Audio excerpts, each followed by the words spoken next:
Nikuwa Ramogi Oimore ni podukete Ramogi TV kayudo ka thapio moko mach kabisa kocha bro nene bange anyinga Trevor Ombija jandingo panga janyakachi deno Ombija taya nyakwar guoko cha pesa bange to bro gomba ka gi okil men Willis Otieno en okil kendo bede ne en jalar kom mar tend Kenya gi party mar Safina obro winja ne chenro mare kaka opare wach mar loko katiba ntiere mutni moro mosebedo tiri joma dwa loko katiba jatelo bende noseoro mane jatend piny Kenya William Ruto nchoro boke ne jo od bura mondo ngiyane ka ginyalo loko achiel ariyo obro weche wacho wachno kod okil men Willis Otieno imbe dwa winjo pachi 2-3-6-0 mane kaka inyalo yuda nyisa kumineno wagi Ramogi kaso gipenjo main godo kata gi pachi wach mar loko katiba no kamano kini mano bang' weche matut ma wan go manyien mabiro kaka magi. My heart is aching. My heart is paining. At the thought that I'm standing here to impeach or to support a motion to impeach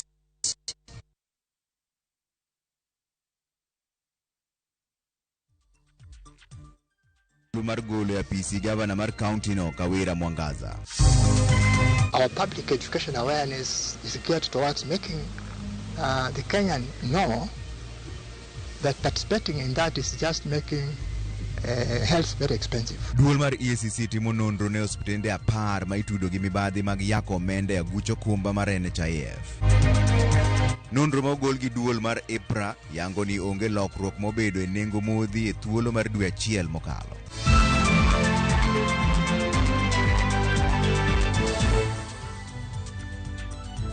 Nikuwa Ramogi oroko kende chenro marwa mar Oimore jaloko marwa en Winnie Adoyo. Od bura mar county ma Meru ogolo oko gavana ma county no men Kawira Mwangaza tok jo od bura 67 luto ombulu mar gole apisi.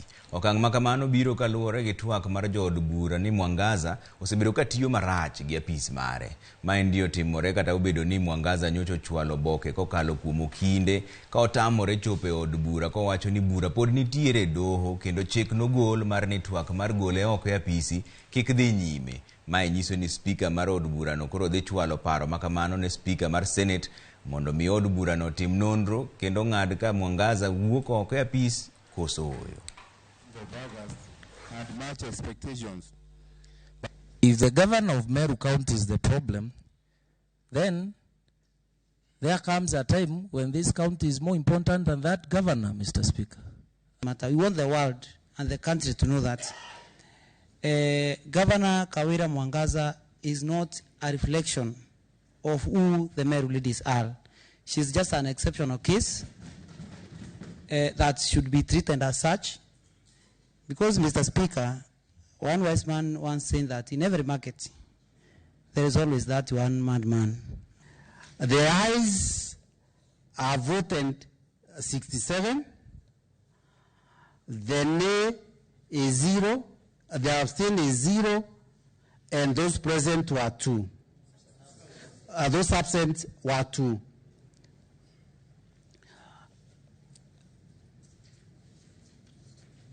Honored members, I wish to declare the ayes have it, and the Governor of Meru, Honorable Bishop Kawira Mwangaza, stand impeached with the Meru County Assembly. Thank you, honored members.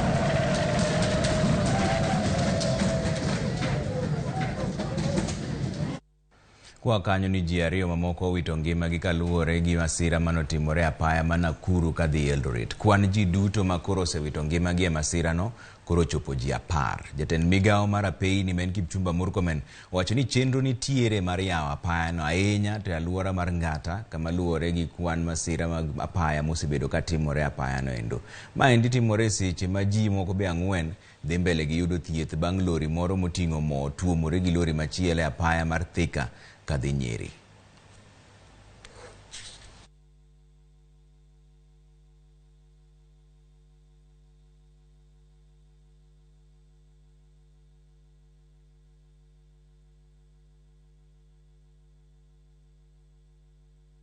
Tumempoteza mama mzuri. We were celebrating today our marriage. Hii tarehe ya leo ndio tulikuwa nasherehekea kuoana naye. Haikuwa rahisi ku identify mwili ya Celestine sababu hapa hivi ilikuwa imeharibika sana. But by good luck wakati alikuwa anatoka Nairobi alisindikizwa na ndugu yake ambaye ni Kennedy Owino. Alikuwa amejua manguo zenye. Sasa akanipigia Celestine alikuwa amevaa blazer ya blue na mkono ni short na long ya jeans. Kukuja hapa hivi nikapata same dress, basi nikiangalia face haikuji. Ile trailer ili collide na kanta na ikaweza kukata ile trailer ile body ya nyuma. Kichwa kikaenda kikaingia kwa mto hii Chania River, of which kumekuwa na majeruhi ambapo wamekimbizwa hospitali. Ile kitu ningetaka kusema hapa mahali tupo ni black spot. Dome Meru owito oko kwayo manyocho chwale nyime mane dwaro mondo chung chenro mar dayo dho commissioners ang'wen mag IBC. Chenro ma itayo gi komiti motel ne gi jang'ad buche Agri Mushelule. Jang'ad buche Edward Muridhi ogolo chik ne jochiw ng'ur mondo we apudno moyiedhi mondo tiek tijno. Ka olero ni ng'ur mora mora inyalo mana chwal bang' ng'eto mar apudno. Burano ibiro winji kendo tarik 23 dwe mokwongo. The orders of the court at paragraph 20 of the ruling are that the petitioner's application and the petition, as well as other applications filed by the parties herein, shall be held in abeyance to await the determination of the inquiry process before the Constitutional Tribunal. 21. The matter shall be mentioned for directions as necessary on the 16th of January 2023, or such earlier date as any party may move the court upon conclusion and decision of the inquiry by the Constitutional Tribunal. And costs will be in the course. Kwa kanyo ni jaod bura mogwel John Mbadi mabende en jakom komiti mar od bura marango kaka itiyo gi omenda jopiny koro seyo kang' mar jatend piny Kenya William Ruto chwalo dwaro mar loko katiba. Mbadi wacho ni kwayo makamano nyocha chwalo kokalo kuom jatend kweth jood bura mathoth maok en owuon. Owacho ni okang' makamano medo kelo luoro ni jatend piny nyalo medo chwalo dwaro mamoko mag loko chike mapacho kaendi. Mbadi ne olose romo manokelo kanyakla jokombe mag komiti mopogore opogore mag od bura. Romo no dhi nyime Kisumu.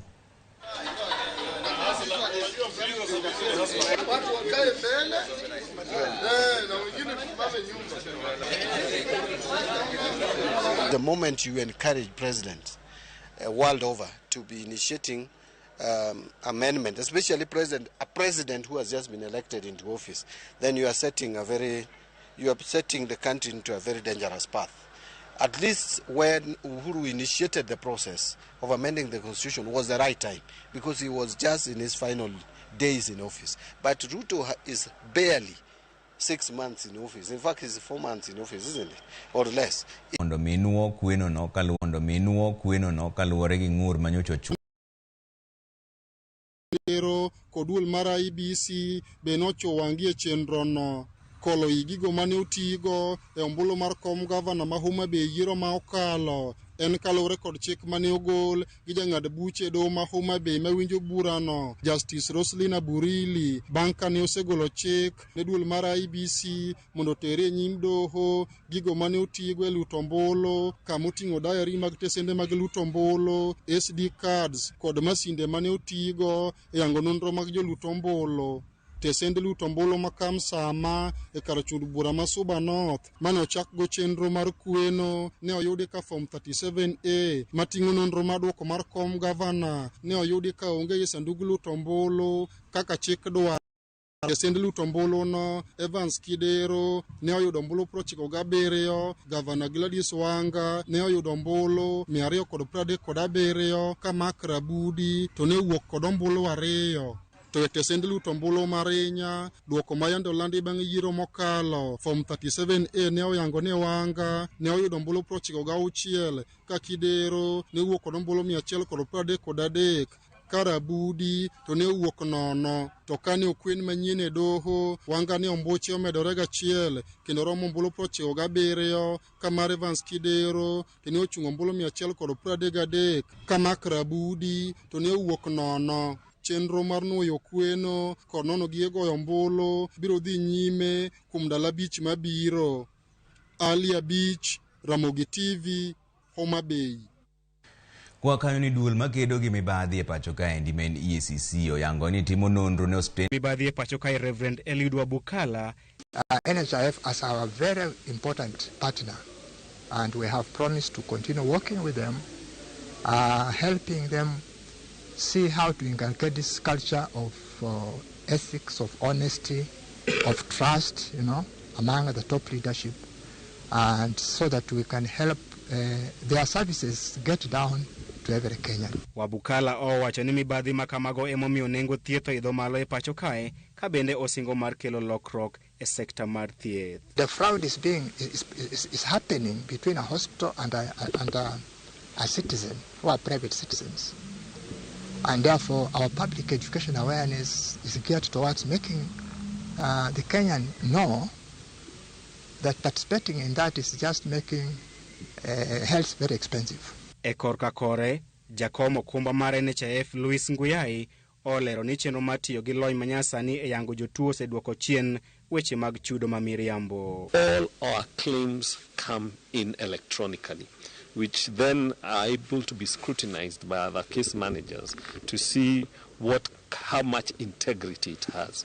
It is a journey. Why I say that is because now we need more information, which is data. Right now they are coming in as scanned documents, which is unstructured data. We are working towards structuring that data so that it is data input from source. Nguyai ogolo sie mager ne ute thieth ma ibiro yudo kod ketho mar kwayo chudo mag miriambo ne okumba mar NHIF.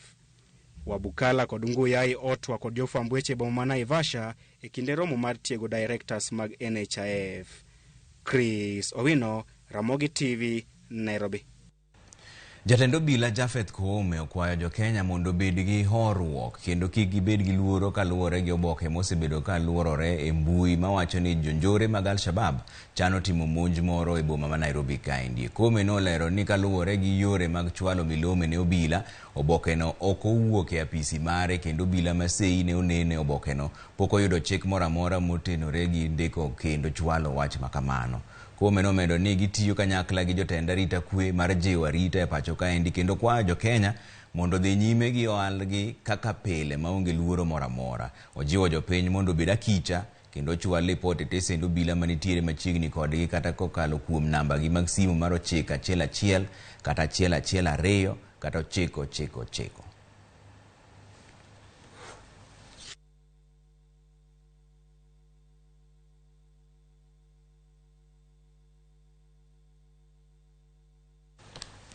Piny owacho singo rido lweny mar kedo gi yedhe mamero ji ahinya to kinde nyasi mag sikuku. Jagoro mongirore migawo mar arita kwe Raymond Omolo olero ni bad migawo margi bende oseketo ikruok mar neno ni arita makare ni e boma kaendi kendo thur ka bende. Jafwambo marwa Eric Owenga nigi ler mar wachni.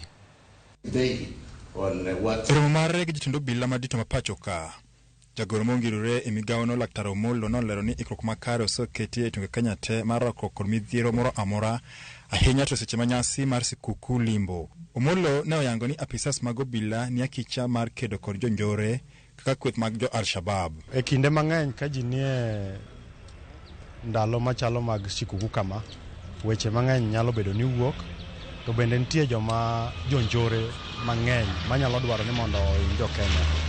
Gima dwana wach ne jo Kenya en ni wan mbele e ng'iyo ni ngima to garita kwe ne kare. So ok en gima onego bed ni jo Kenya bedo go gi wasiwasi kata oganda wa bedo gi wasiwasi. Nikech sirikal nitiere kendo watimo matek ni kuonde manyalo bedo gi tabu mang'eny kami temo wachogo olosore maber. Kata kamano Omolo no bedo gi kwayo ni joriemb geche mageto ting'o ganda kinde Christmas kolor ni nyaka gibed motang' mar duoko piny masiche mag apaya. Mokwongo wadwaro ni sama ji dhi safar sana joriemb matatu kata joriemb geche ma personal mondo ging'e maber kabisa ni giluwo chike mag ndara mondo kik wabed gi ajali ma wanyalo geng'o. Kaeto bende officers wa ma nie ndara gibed polise bende wadwani mondo abiria to gi joma ting'o abiria oluwo chik. Kik wabed gi geche ma ok onego bed e ndara miluongo ni unroadworthy vehicles. Jatelono ne wuoyo kinde romo mabende ne geto kedo kod yedhi mamero oganda. Watemo ng'iyo ni to ere kaka wanyalo keto alwora makare ne jogo ma uso kong'o kata ndawa kata gik ma chal kodgi, mondo ka gitimo mano to kik jowa kata nyithindwa hinyre. Nitie higa ma nyaka ng'ato bed godo kapok omadho kong'o kata madho ndawa. So wabro tiyo gi polise, wabro tiyo gi chife, wabro tiyo gi officers mag sirikal duto te mondo wa make sure ni gik ma kamago ok otimore. Kaka yor thiro hand uso yedhe mamero ji kod kuong' mako puodhi, migawo mar arita koro keto mahino e jiwo chenro mar chiwo lesen ne jo ohala mag kuong' mondo migigwe oko mago mabandia. It's a big challenge, and we have had a number of meetings with the security teams in that region, trying to map out the routes that they are using to do trafficking. And we have, I must say, we have seen a lot of progress in terms of curtailing the influx, with a lot of many concealment methods that they use, including special panels under the belly of the trucks where they use. Ne jogo ma timo ohala ni bende wadwa ni watimo ohala ni kaluwore gi chike manitiere. And kinde ka kinde wabro bedo kwa timo gibiluongo ni monitoring mondo wa confirm ni nitie compliance. Seche ma nyasi mag Christmas koro kayo, piny owacho kokalo kuom bad migawo mar arita kwe osingo rido weche mag arita kwe maneno ni jopiny owinjo maber kinde no, kendo giwacho ni gibiro neno ni lweny mar kedo kod yedhe mamero ji gimiyo pek mokalo e kinde ni. Eric Owenga, Ramogi TV, Nairobi. Haya, koro wadhi yue moro tin kwa duogo twadonje buch jopiny. Okili Willis Otieno nitiere kaendi kendo en jalup jalar kom mar Kenya gi Safina Party nitiere kodwa ka obro gomba kamar chenro mar loko katiba, nikech nitiere mutni moro ni dwa loko katiba.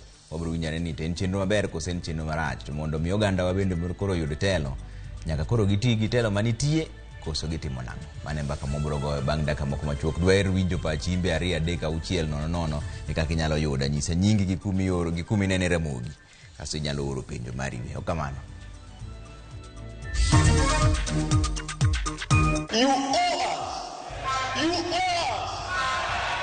Duol mar TSC wacho ni medo jopuonjo Sara gi atamalo 60 ok en gima nyalore. Username Investments presents the domain Kisumu along Kisumu Mambo Leo Miwani Tamak Road, starting from 399,000. SMS the word dollar to 20321 or call 0725 000 222.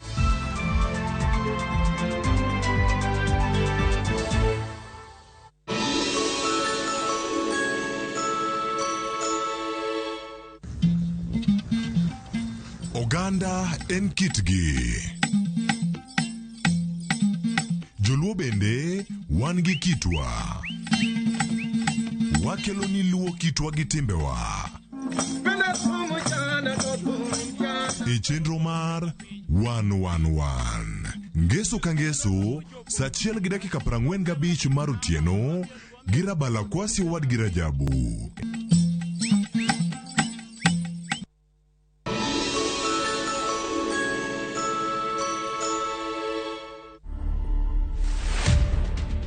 My name is Tony Mungai Hutia Nyoto. I do a lot of this counseling, mentorship for boys and girls, where we are now doing the divorce care ministry for both men and women. I was not getting married to get divorced. It was marriage and that's it, till death. We most of the time throw the burden of divorce to women. We forget that part, that the man is the head of the home. A relationship is two-way, and that's why the Bible talks about two people can never walk together unless they agree. I've been dating a different person than the one I meet in the house. To watch this story and more, download the Citizen Digital app today. Kenya's #1 app, Citizen Digital.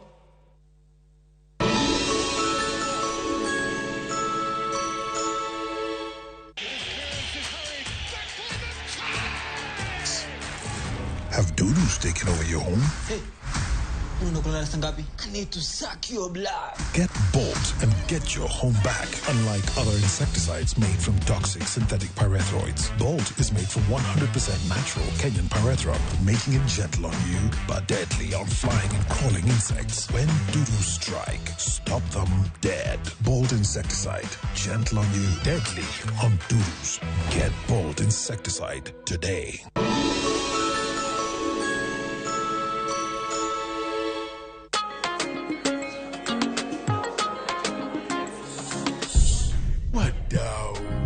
Najua kuwa mnaweza do more na direct line. Do more. Sasa mnaweza mkakava mali na bizenu zote kutokana na risks tofauti tofauti. So unaweza cover hardware yangu yote hadi stoko iko nje in case ya wezi. Na botiki yangu kuchomeka. Hiyo yote no maachia direct line. Na pale kwa site naweza kawa construction yangu, mashini, mafundi na shule yangu, wanafunzi, wafanyikazi. Basi na in case mimi nipate ajali rahisi, no maachia direct line. Omera, what about my palatial residence? Nama achia direct line. Do more na direct line. Visit your nearest branch, agent, broker or bank assurance partner today or SMS Bima to 23454. Direct line. Every day is sure. Do more.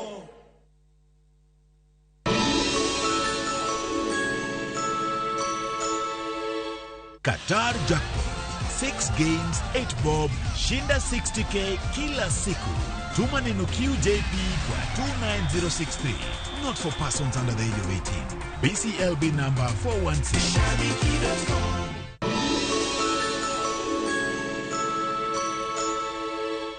Pungua. Nini inaendelea hapa? Wewe fuje mlango wapi? Ni makarao. Na tumerudi na vishindo. Ni kundi la jo. Wewe kopro. Muse ni sergeant nimefika. Nini? Panya imeipa ukali yangu ya usiku sasa. Lugha tiso unacheka na una meno mbili. Changamka wakati wowote, mahali popote na vipindi vipya vya makarao. Wapi huko? Tazama makarao sasa ndani ya View sasa. Glass are we together?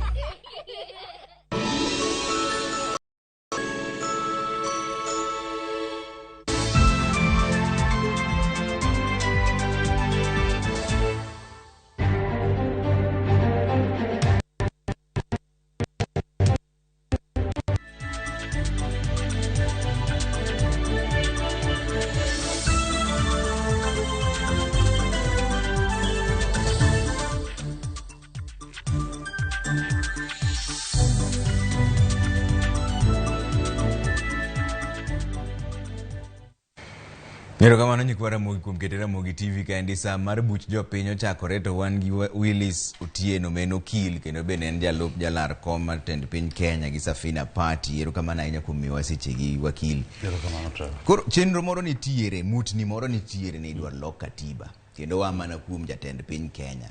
Oro ne jood bura wach ni nitiere yore moko modwano loki ahinya to ofisi mar kata kano campaign nowacho ni priority mare kodonje tich. Mag tich obedi ne jo ojande, weche mag thieth obedi e osuptande, to weche mag kech. Sirikal ong'e ni to kech nego ji malich. Kata koro iloso office mar minority, official opposition. To mano konyo japiny nade gi sani. Nikech e katiba mwan godo sani, watiyo gi miluongo ni the American model. Kaka gitiyo godo America kuch. America onge office miluongo ni official opposition. En system mag in gi president, to in gi majority leader gi minority leader. Koro tayari jo opposition nigi jatend gi ma ochune gi e bunge. Magi sani e bunge ma piny iluongo ni Opiyo Wandayi Wuod Ogonja. Mane minority leader mar the minority side, the opposition side. Koro mondo ikel kendo medo office moro e wi ma mano di bed ni mano e wach ma onego bed ni timo gi priority gi sani. En gima onego bed ni ji wacho wachne kapo ni osebedo ni kata weche kata higni ariyo bang'e higni ariyo kata kosebetiyo bwaneno ni weche mag tich ne ojande timre maber, weche mag chiemo yudore e piny ka, kech onge, bei mar bidhaa odok piny. Koro Kenya chako wacho ni walosuru apise moko ne jomoko. To in dak ichaka jogi kech pod nego. To in idwa mana ni wuoye wach loko katiba. Ma ngiso ni CACA ok en gima rach, sa ema rach. Sa ema rach. Ing'eni gimoro amora maloso mabero kata matiego demokrasia marwa en wach maber. Lakini serikal onego bed ni ng'iyo ni to jopiny to bet nang'o. Koro ikuongo ing'iyo maslahi mar jopiny, jogi kech nego. Koro sami iloso office mar official opposition, to joma ng'ani dhi konyo to kech nego kae. E osiptal onge yath. Kijande onge tich. Sani koro maundu ng'eny e gweng' kabisa. Ma Kisumu kata kidhi aneno picha moro ng'ato oro na ma kijande wang'a. Kwala piko. Wang'iuru gik ma mako chuny japiny mokwongo. Ekwa chak wacho magi. Nikech kata ka ng'iyo joma ne luwo timo BBI, jakom gini. Gin be ne giteme matek kaka ne ginyalo. To chopo point mane kane do dagi to giwe wachno. Kendo do no wacho wach moro malich kabisa. Do no wacho ni jatend piny ok nyal chako popular initiative maloko katiba. To chakre mane do ng'ad burani kata higa achiel pok okalo. To tayari waneno ka jatend piny ema kendo chako propose ni mondo walokuru katiba wakel kombe manyien gi. Mano wach mar lando to jopiny. Kendo gimoro machielo ma kendo wache e twak mare no. No wacho no ni mondo keti omed kombe mag joma mine badhi e bunge. Ting'eni maendi an kang'iye gi wang'a mar jasiasa, aneno ni maendi to ng'ani mana lalo wang'wa. Opong'o dhog ji gi bor, dhog mine gi bor. Nikech sama no campaign nowacho maber ni kidhi e cabinet mare serikande bobedo 50-50, obopoge nus. Mon kawo nus konchiel, chuo kawo nus konchiel. To king'iyo jok moseyiero chakre mane yier jo cabinet, mane yier jo PSS, 50-50 no kotimiza ni mine. Koro ng'e ni mine gi machiegni gi chako go koko. Koro mondo wuondgi ni ng'i gima otimonegi marach, gikano wuondogi e campaign cha.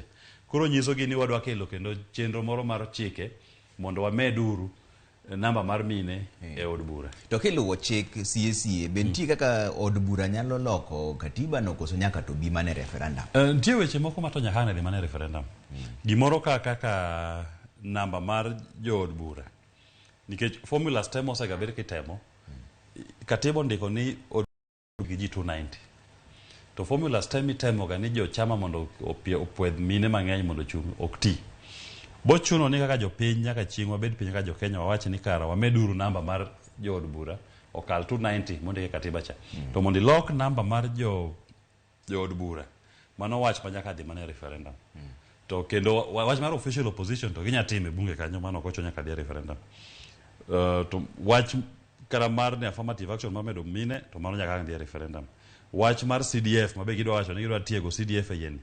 Mano be nyaka dhi mane referendum nikech jopiny e katiba margi nosewacho ni yo ma ipogo godo pesa mawuok malo kade piny itiyo gi weche mag county devolved structures mar gikete katiba margi no. Koro ng'eni mato gidwa loso kendo another parallel system mar CDF manyiso ni koro wadhi bedo gi chenro ariyo mag golo pesa malo kikelo piny.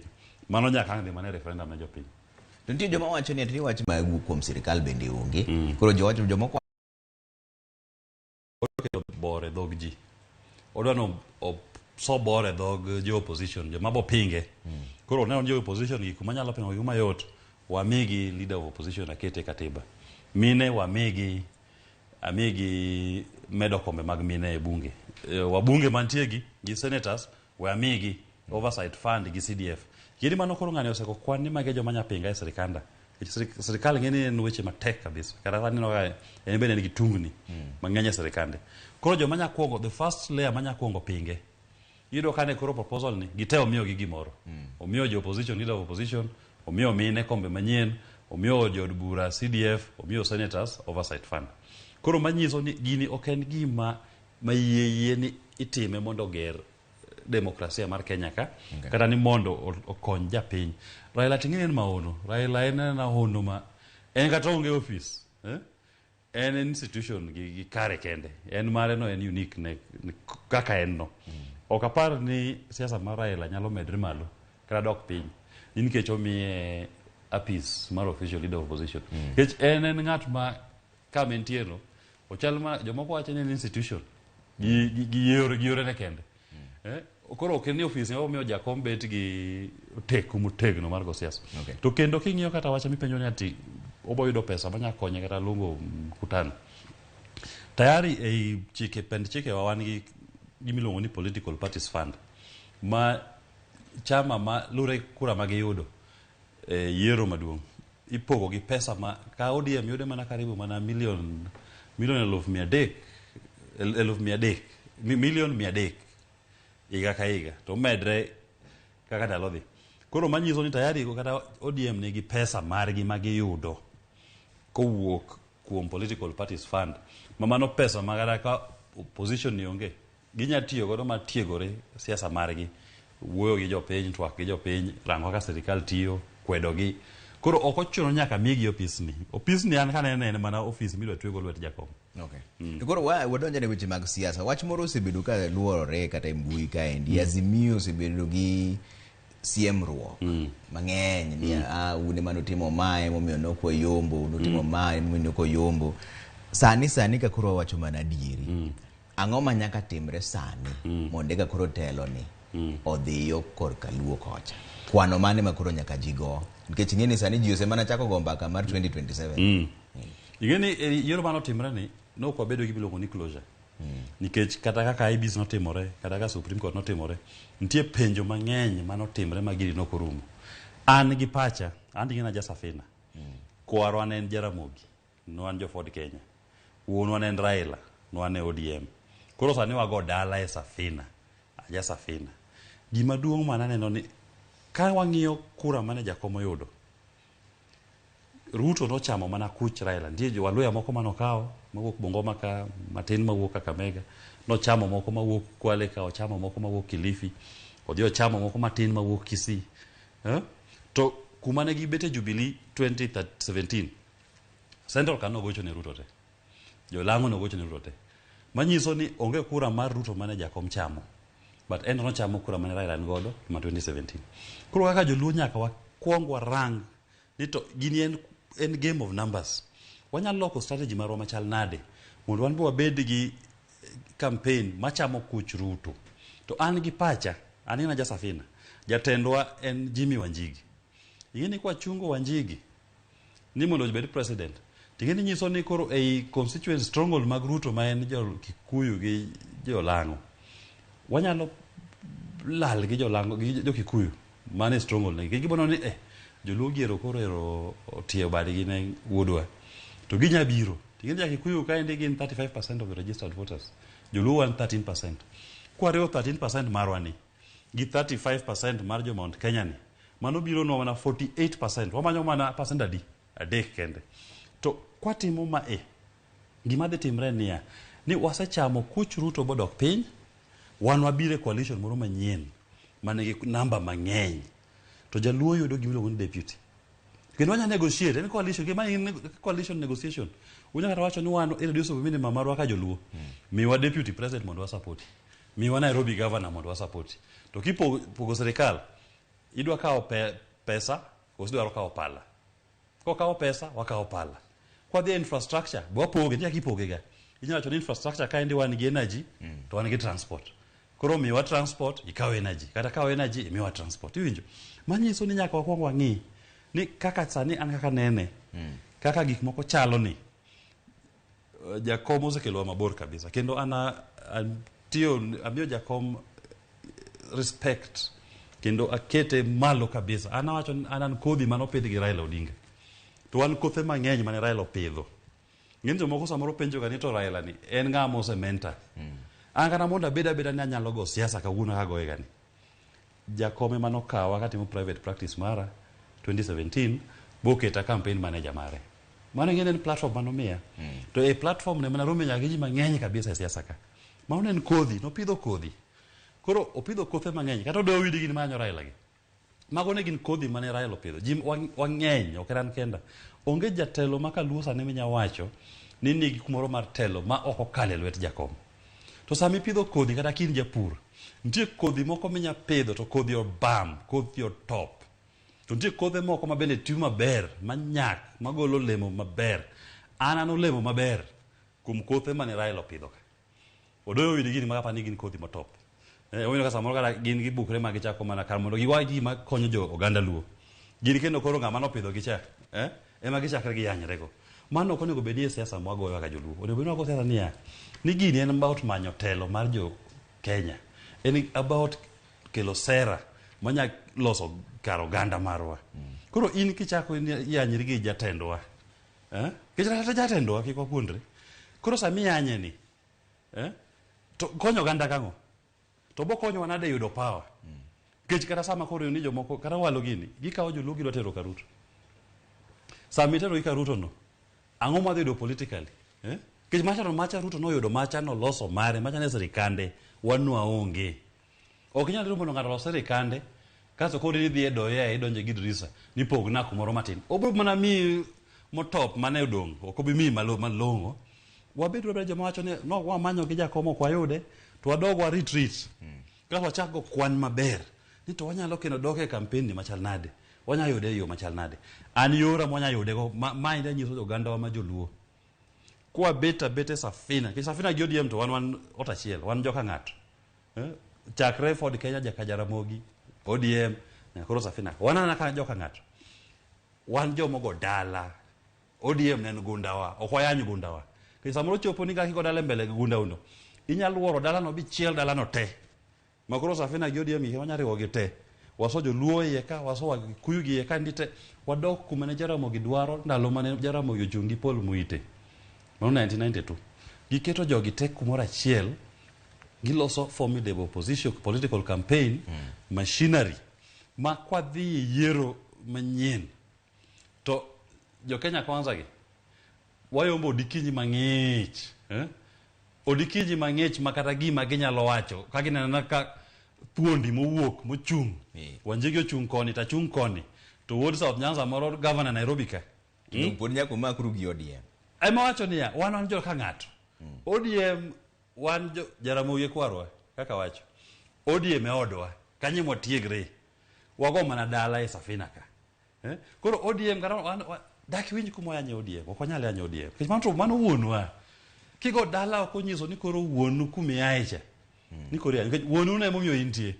An anyanyisi gi wuonu kata nyiso joganda wa makaluoni. An kuma ntiere ni nikech ng'ama no miya platform, ng'ama no pidho kodhi. Ne mana Raila Amolo Odinga. Koro sara nya twak e piny ngima, anya romo gi ji mang'eny, an gi networks, asebedo gi exposure, malore mana nikech kaka nomiya opportunity. Koro kata ka gera kode, okonyi kata kwa pogore paro kumoro. Okonyi solo koro wapogre koro yalo yanye. Mano kendo koro siasa marach. An awacho mani maendi platform mara kaka nene sare jonego bedi. To en bende ken gimoro opogre. To nyani Willis anene onego bedi kama. To wapimo ni mane manya kelonwa telo e thurwa. To an kaka nene marani kaka goye kwandani gima duong' en ni jo Kikuyu kwanya golo ei bwanani. To wan gi nyafas maloso serikal ma jaluo emoloso. Mane kaka ineno ko bube. Mane kaka nene maka ng'ato be nigi mare moro. Bokela kele wi mesa ka to wachoro. Kamare no ber malo mara. Ana ye supporte. To kamara ni maber manya tiyo. Oganda lupi ebia wate. Gima yudo Trevor yudo. Ka jakomo yudo, Tenbo yudo. Wanyako bede gimiluongo ni win-win situation. Ok wadhi e yiero, ok wadhi e campaign, ok wadhi e siasa ma en win-loss. Ma samo land ng'amo yombo. To kaluo ji kuyo ji te. En kuyo ma ji wacho nito kendo umiyo one formidable nationally wasebet ura ilo coalition iyude big five kai kumi yudega. To jakom en ng'ama very jimang'eny ni kia gini. Jo Kikuyu gin 35% of registered voters. Ajin Mount Kenya mano Kikuyu, Meru gi Embu 35%. Joluo 13%, one number 2. Waluya gin 12.8%. Jo Lango gin 11.7%. Jo Atol gin 11.2%. Mondo jakom bed competitive gi Kikuyu candidate. Nyako yud joluo te. Nyako yud Wakamba te. Nyako yud Waluya te. Mano miega 36%. Then again jakom en king of the minorities, the others. Milongo ni others ka. Mijikenda, Kisii, Masai, Turkana, Masai, Somali. Kaka gili kama gini constitute 19%. Ibedo kama jakom sababu neno ka jakom odhi ko campaign Tarbaj. Odhi loy tok. Odhi lo kitang. Odhi pinje moko ma to ngama chunga ge Kikuyu kata Uhuru kane campaign en koda to amanyo wuoyi moro kendo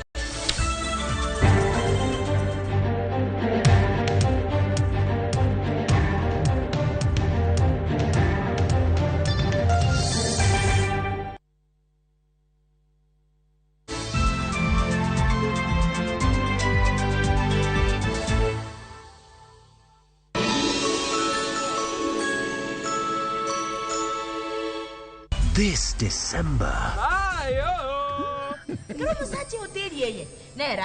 drama. Have you told them about your marriage? I'm gonna send my flying kiss to you. Romance. I love you so much. Comedy. Look at this one. Music and so much more.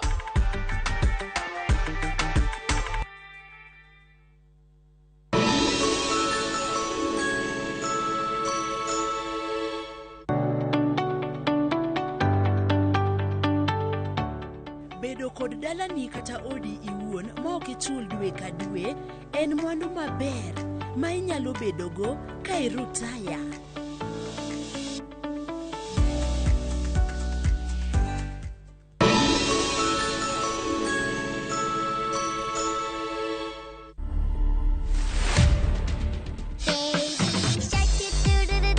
I'm a nursing student at KMTC Kitale. I've always desired to take care of the sick and such kind of a thing. So I think it was inborn. What Robai was doing is a form of a healing process. This is the kind of attitude that we would like to see even for those who have already completed training. Dancing is also very much inborn. The inspiration is just natural. To watch this story and more, download the Citizen Digital app today. Kenya's #1 app, Citizen Digital.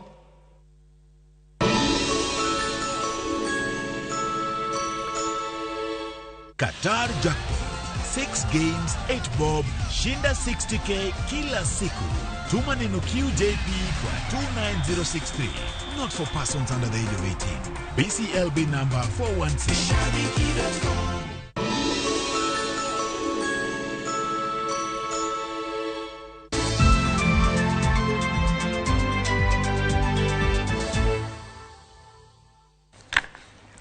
Nikwara mogi wadhia nigi mbele gi weche manyien ni jodongo ma osebedo ka yudo omenda kowuok e agulu mar Inua Jamii sani koro ywak ni chudo makamano ok chopnegi. Jodongo go makwan gi ok tin ne 700,000 oywak ne piny owacho mondo mi ochwal negi chudo makamano ma osebedo kuom dweche 6 ka koro osedeko.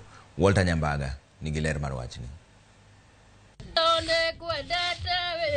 E samo chumi medo ridore pachoka, maromo jodonge 700,000 koro sundo piny owacho mondo negi wang' mamuol, kendo chwalo negi omenda mar jodongo ma idendo ni Inua Jamii. Maloyo dweche 6, jodongo osebedo ka rito pesa no kod liyo kata kamano kata ndururu. Poko donjo negi, ma oseketo gi ngima matek twetan, kalore kod ochumi masani oidho, ka ikgi bende oniang'. Makata menyo ok yot kuomge. Tusaidia bila sisi nasumbuka na mtu hapa anaweza omba serikali kama yuko pesa. Wanimpa sisi na furaha sana. Sasa wanafunga sasa nasumbuka. Watu wengi nasumbuka si mimi peke yangu. Wajamani wanaona mimi msana seka ndio nipa pesa kwenda hata wengine nipa unga, wengine wananipa hata mahindi 3 hivi natengeneza. County Makisi, jedungu ndiye kiomeny. Maen jaigni 86 kod jirande Catherine Mora mayudo sir mar omenda ni okoni onge mar pesa no keto ngima ma oridore. Wase changamoto yenye wanapita tangu waache kupewa hizo pesa za usee ni mingi.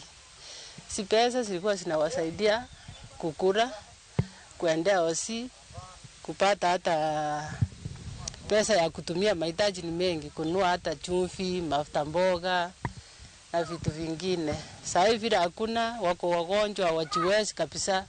Na vile unaona wakikaa wazee wanaonekana kama wachawi, watu wanawadharau hata watoto wao wenyewe. Changamoto ni mingi tu. Tunaomba serikali iwarejeshe hizo pesa angalau wapate riziki na wao. Naona wakati tulikuwa napata tulikuwa na furaha sana. Sasa nakosa. Sasa iko taabu tu. kila kitu, na hata sabuni naomba, hata nguo mimi napata kwa jamaa ananisaidia nguo tu. Sasa serikali ilikuwa inatupa sisi. Sasa mtoto nitampa wewe leo, kesho nitampa wewe, sasa namna gani? Sio hata wewe ukilipa mtu leo, kesho mpe, sio ni tabu. E kar chung od bura makien e kaunti Manyeri, de kod jodongo nyiso chal mar tek mar ngima kaluwore kod onge mar pesa mar sir ma iluongo ni Inua Jamii, kendo gikwayo piny owacho mondo kas omendano. Uhuru wa Kenyatta napatia pesa na witeithia nacio, na iko Ruto na ingia kasini hakuna pesa. Hakuna pesa. Hii no watusaidie, Ruto watusaidie atuhe pesa. Watu wakuru inakupa ni ngaragu. Wakati mwingi tumekuwa tunategemea serikali. Migao mochung' ne rango chal mar jodongo social protection to wacho ni kuom thuolo mar dweche auchiel pok gichwalo omenda go ne jodongo mayudo sir mar Inua Jamii, ka gin bende girito mana bad migao mar omenda mondo gol omenda no kokalo agulu maduong' mar omenda. Ukienda bahari unaambiwa goja tu, tutakwambia. Na unasikia watu naandikwa tu. Na wengine ni watu wasee, ndio watu wasee, hata bado bikiri za miaka yao. Walter Nyambaga, Ramogi TV. Kwa kanyo ni jatend migao mar weche somo Ezekiel Machogu okwayo jokanyo mag riwruok mar jopuonj NAT mondo mbek chung' margi ewi dwaro ni med jopuonj osara gi atamalo 60. Wach makamano ne owachi e twak mare manosom kod director mar chenro. Tirno mar dongruok mag jopuonj e sekta no. That you have already raised concerns about inflation and your current collective bargaining agreement of 2021-2025, which did not have a monetary component. I call upon your leaders to be realistic in reading the signs of the day. Machogu omedo ni jopuonj winjore ketera til chal mar nengo ngima pachoka kapok gidhiro mondo dwaro gino okete tim mapiyo. Concern widely and ensure that all deliberations have the learner's interests at heart, bearing in mind that our economy is currently in dire straits. I am sure we shall reach an agreement and more on as a country. Jokanyo mag NAT kotelnegi kod jagoro maduong' Collins Oyu nyopedho ayanga ywak ewi meto mar osara mosedhi alanda are higa 2017, ywak mabende ne ojiw kod jagoro maduong' mar Kupet Akelo Misori. Remember the 2016-2021 CBA was not completely administered. So you owe us. You owe us. You owe us. Because how can somebody act for 4 years and then you subject this person to training? You subject this person to another interview. Madam Labor Commissioner, according to international best practices, our own Employment Act, nobody can act for 6 months. Matters education are being politicized, even to the extent of advising the Teacher Service Commission, the employer, on the nature of who to employ where. This one must stop. My brother has alluded to it, and we are not going to take it lying low. Romono mogen rumo odiochieng' makiny bende ne oyuore kod apisas mag duol mandiko jopuonj TSC ma bende ne okoyudo yot e duoko penjo gima omiyo pok ne giluongo lalruok e kindgi kod jotariwruoge jopuonj. Jopuonj go ne okwa mondo miyo jiw achiel margi kendo riwo wigi kamoro achiel mondo kel yot e miyo gi kony mawuok e sirikal. Osidhi ne wuoth machopo Kakamega.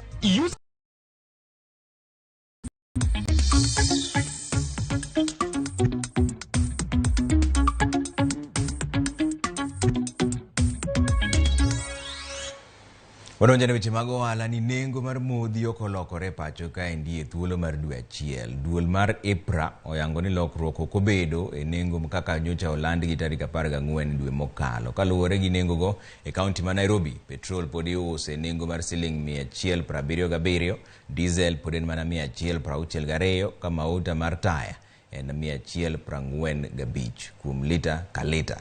Gwenge mamoko ma pacho ka endi bende ok obedo gi lokruok e nengo mar modhi go.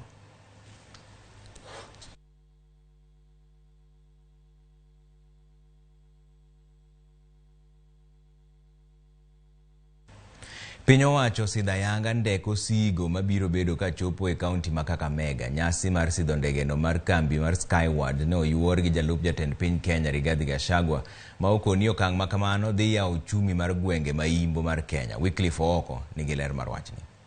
Kaka yorno mar jiwo weche ohala ne jo ohala e gwenge mag imbo mar Kenya, jalup jatend piny Kenya Rigathi Gachagua ne ochopo e paw ndeke ma Wilson Bure Nairobi mar sidho yanga ndeko sigo kowuok e paw ndegeno ka ochomo mano ma Kakamega. Jalup jatend piny no oyango ni piny owacho ni kod chenro mar yawo pewe ndeke mamoko kendo yaro sekta mar limbe kaka yorno mar chopo singo ne jo Kenya kendo chwalo negi dongruok ma owinjore. The Kenya Kwanza administration is keen to make it possible to have air transport across the country, to make it easy for people to do business, to open up tourism opportunities, and to enable Kenyans move faster and save time so that they can use that time for other productive issues in the economy. Kaogoero kamano ne kambi ndeke mar Skyward ma oriwore gi piny owacho neno ni chenro no ochopo kare. Gachagua kwayo jopiny mawuok imbo mar Kenya mondo okaw thuolo mar tiyo gi ndegeno kaka yorno mar dongo chenro mag paw ndekeno. I want to urge the people of Western Kenya to make use of this facility, to make sure that this airline grows so that we don't just have one daily flight, we have many flights because there are many opportunities in Western Kenya. We have the rainforest in Kakamega, we have other historical sites that people can go and see. There's a lot of business in Mumea Sugar. There is a lot of business in Bungoma, and we want people to use this facility to be able to ease the cost of doing business and to make travel easy. Omedo ni ka opogore gi kinde manene ma wuoth mag ndeke nen mar joma onyalo kendo mano mar mor, kinde oromo ma wuoth mag ndeke en achiel kuom yore wuoth ma ochuno. Omiyo jopiny nyaka koro rwak wuoth mag ndeke e pacho ka. Air transport is no longer a luxury for the chosen few.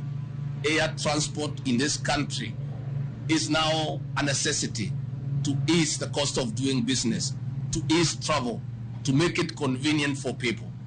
And I have just looked at the rates to Kakamega and I was just doing quick mathematics. It is actually cheaper, monetary-wise, to fly to Kakamega and back than to drive without now costing the time that you save. Negendo mawuok e kambi ndeke mar Skyward koro obedo ndeko sigo mokwongo timo wuodhe nyaka e lap ndeke ma Kakamega, igni 8 tok ndeke jowuoth mane tayo chenro e pawno chungo chenro mag wuoth kaluwore gi rang'iny mani piny mar kar ndekeno. Paw ndeke ma Kakamega yande ne oyudo omenda maromo milion 170 kowuok kuom piny owacho mamalo kaka yorno mar kongo kendo yaro chenro mage, gino makoro biro golo oinga ma osetamo johala chwalo mwandugi e chiro e seche ma owinjore. Wycliffe Ooko, Ramogi TV. Riwruok mar Standard Chartered Women in Tech omiyo mine 5 mich mar $1.2 million kuom miyo ka miyo mane opuodhi e mine buora kaka mago mayudo omenda mag tayo ohala e yor lony manyasani. Judith Omondi noyuore nyasino. Siniani mar timo ohala e yor lony manyasani gikone omiyo mine 5 oyudo puoch to kod mich ma idhialo gigo. Riwruok mar Standard Chartered Women in Tech ma osebedo ka konyo joma mino timo ohala kitiyo kod lony manyasani ema ochiwo mich ne mine 5 go ma oyudo $1.2 million ne ng'ato ka ng'ato kaka yo mar siro ohandgi. Ma en riwruok mane ochakore higa mar 2017 kendo osebedo ka konyo joma mine man kod ohala kendo ni kod teko mar nyiso ni ginyalo yaro ohandgi malach ahinya to ka gitiyo kod lony manyasani. And it's really to help to, first of all, to search and find women entrepreneurs who want to use technology to scale up. And we are very proud of what we've been able to do, because since 2017 when we launched it, over 2,000 women have gone through this program. Today was cohort number 5, and there are 5 women-owned businesses that have walked away $10,000, which as today's rate is about 1.2 million shillings. Felicia Okeche na chiel kuom mine mane ochako ohala mar uso stadi mar it kapod nie college, ohala mane omedore mos nyaka ochopie loso koda kabege ka otiyo kod lewni modong' bang' tweng'o. Watiyo gi leather gi fabric of cuts mawa kwanyo from tailors asto waloso godo beautiful bags. Koro biashara ninachako mabor 2012 gi 300 Kenyan shillings asto no grow lakini na mix ga gik moko. Koro 2016 emana amwa specialize producing bags. Ka abedo awarded oka amini nikech seche moko okyot kendo competition ne tight. Kinda kod tich matek mar ohala omiyo Felicia obedo achiel kuom joloch 5 mane omiyo omenda maromo milion 1.2 kod riwruok mar Standard Chartered Women Tech. And bank it.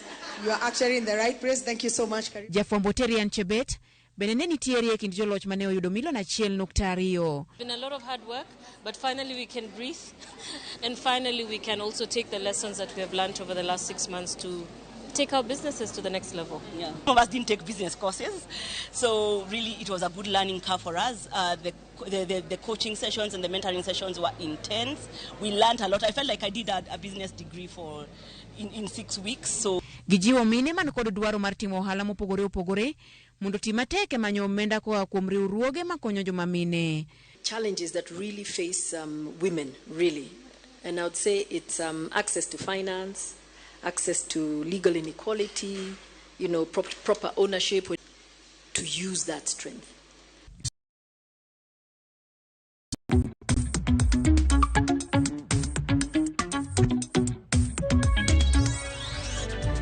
Na nyikwara mugi wadhi yue moro machuopo do kantire Jaka Black nigi weche meg tuke. It's going to be a tough match, of course, but we are preparing our boys on their concentration following a loss that we had over the weekend. Team mar KCB olando ikruok margi ne rakore gi Bidco e league mar adhula. Username Investments presents the domain Kisumu along Kisumu Mambo Leo Miwani Tamak Road, starting from 399,000. SMS the word dollar to 20321 or call 0725 000 222.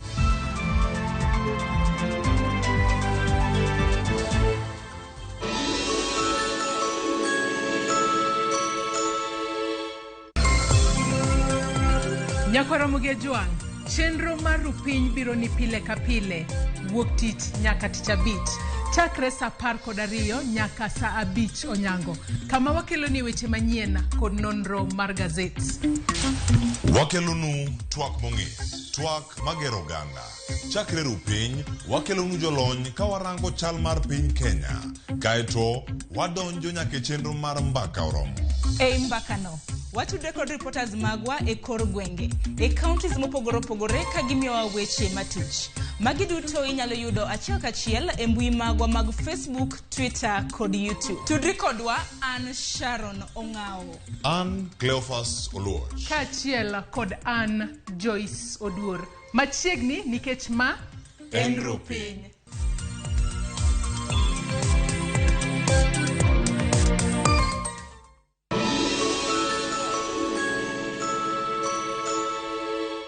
Twende Maju na View Travel. 5 days Dubai or Zanzibar from $600. 5 days Mauritius from $900. 4 days Seychelles from $1,000. 5 days Malaysia from $1,500. 5 days Thailand holiday from $1,100. 5 days Cape Town from $1,000. And Bali. 5 days from $2,200. Call 0703-254-254 or email connect@viewtravel.com. To fly Maju, bub.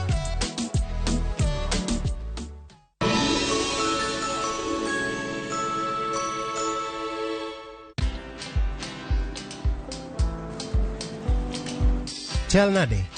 Chal ka gimi kaka ng'iyo Kik ihum ahinya. En mana ni asebedo e story ahinya. Mana kaka rally manyochacha ne chal ka gima ne an kanyo kane otimo. Kendo kane iyawo chiro manyien ne chal ka gima ne an kanyo. Sama ne imiyo welo mapacho ka nengo mogonyore nam chumbi ne antie. In bende inyalo bedo e story kamora mora. Download mana Citizen Digital. Bed iyo ng'ala manyime gi weche manyien ka gi tuch kod gik mamoko ka gitimore kendo opogore pachoka kod pinje ma oko. Download